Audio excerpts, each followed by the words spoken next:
Sì, l'inizio era precedente perché il nostro gruppo importava dei prodotti dal Canada, ecco perché per esempio la prima azienda che era Tegola canadese, perché ne importavamo dal Canada, ma nel 77 abbiamo deciso di produrre qui in Italia e invertire la tendenza e andare a esportare questo prodotto.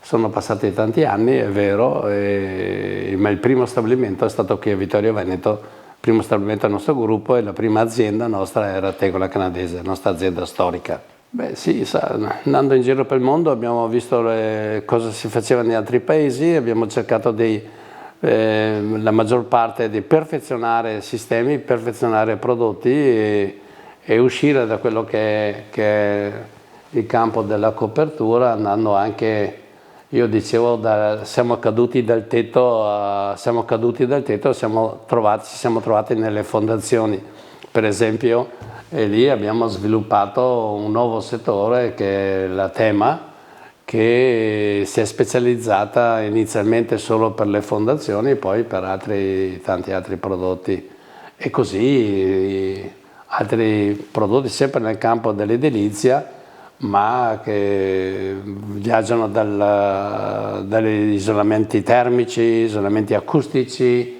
alle impermeabilizzazioni, tutti i settori diciamo che fanno parte di quello che è il mondo dell'edilizia. Io dico sempre: se non c'è ricerca non c'è sviluppo, infatti si usa sempre ricerca e sviluppo, perché se non c'è ricerca non può esserci sviluppo. Ricerca cosa vuol dire? Vuol dire perfezionare continuamente i prodotti, perché è un processo continuo, non è una cosa che uno decide, deve esserci un processo continuo e noi lo facciamo da tantissimi anni. L'altra ricerca e sviluppo è quando noi decidiamo di entrare in un nuovo settore, logicamente si comincia da zero in questo settore e si parte e se siamo bravi, veloci, riusciamo a entrarci con onore. Stiamo facendo tanto su quello che è, penso sarà anche il problema del futuro, che è quello della geotecnica. L'Italia frana, ha bisogno di sistemi di drenaggio e di stabilizzazione del territorio.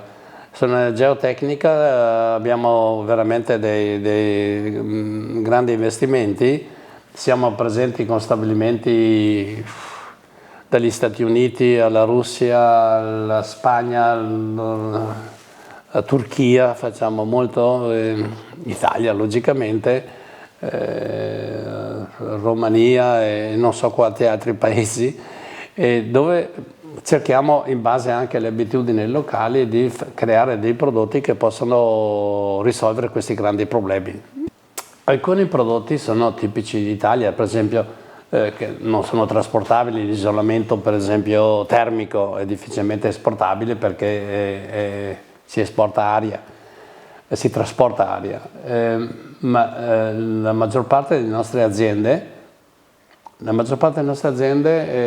opera per l'80-85% in export. Tema sta crescendo moltissimo e opera soprattutto nel settore delle fondazioni, nella geotecnica, cioè tutto quello che è conservazione del territorio, e nel settore dell'interior, dove produciamo tanti materiali, sono dei materiali sempre a base plastica che sono diciamo sotto i pavimenti in ceramica per evitare il cracking.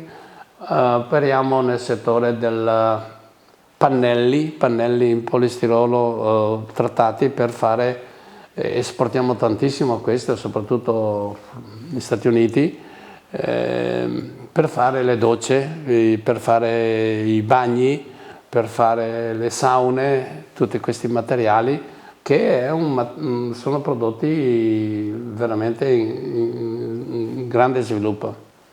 Scusi, cosa è cambiato da adesso a 50 anni fa? Niente, anzi, io credo che oggi forse magari ci pensiamo un po' di più, una volta non ci si pensava, si agiva, una volta si operava più che parlarne di tutte queste problematiche. Io credo che non sia cambiato niente, un imprenditore deve essere un imprenditore, deve avere il concetto dell'intraprendere.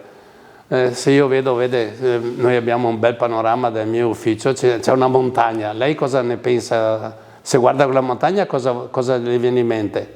Ma che ci vorrei andare subito? No, io invece voglio sapere cosa c'è di là della quella montagna.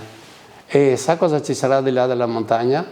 Un'altra montagna. Io voglio vedere quello che sarà dall'altra parte. Dobbiamo avere questa cosa di guardare, essere curiosi e guardare cosa c'è, cosa si può fare, quali sono le occasioni da prendere per far cosa, per sviluppare, per cercare di essere più completi possibili nell'offerta che noi facciamo nei vari paesi. Io credo che il futuro credo che non si fermerà, ci sono dei momenti, in questi momenti noi abbiamo grandi problemi per i nostri 3 impianti che abbiamo in Russia, sono crisi che sono successe diverse volte nel corso della mia attività di imprenditore e quando c'è un po' di crisi bisogna spingere di più, accelerare.